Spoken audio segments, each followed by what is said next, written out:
Hi అండి, అందరికీ నమస్తే. నేను మీ కవిత.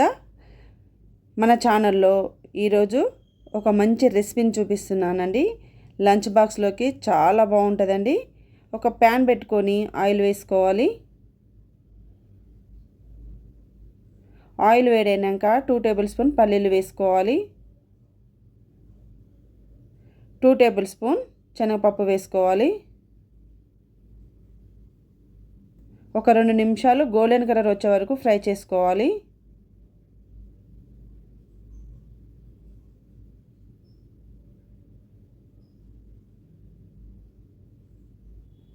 తర్వాత 1/2 టేబుల్ స్పూన్ జీలకర్ర వేసుకోవాలి.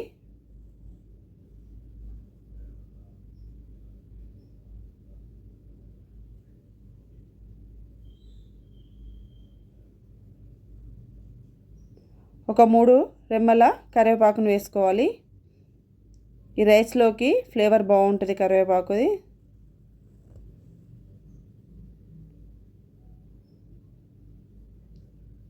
తర్వాత ఒక 3-4 పచ్చిమిర్చి సన్నగా తరుక్కొని వేసుకోవాలి.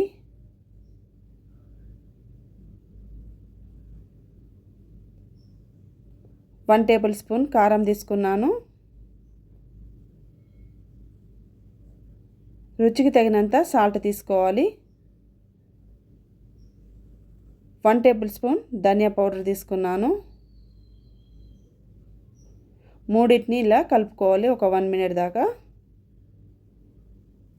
తర్వాత మనము అన్నము ముందే ప్రిపేర్ చేసుకొని పక్కన పెట్టుకోవాలండి.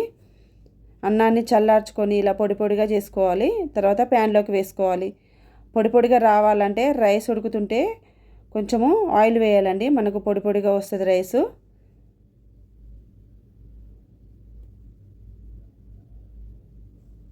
ఇక్కడ మనము సాసులు ఏం వాడట్లేము, న్యాచురల్గా చేస్తానండి.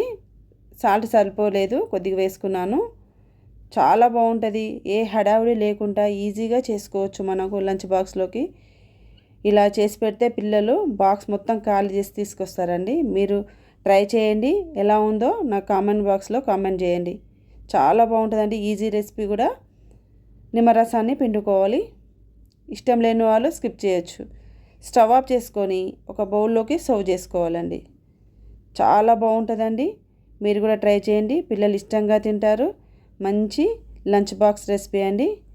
ఏ హడావిడి లేకుండా ఈజీగా చేసుకోవచ్చు. ఫ్రెండ్స్, ఈ వీడియో మీకు నచ్చిందా? నచ్చితే సబ్స్క్రైబ్ చేసుకోండి, లైక్ చేయండి. Thank you watching.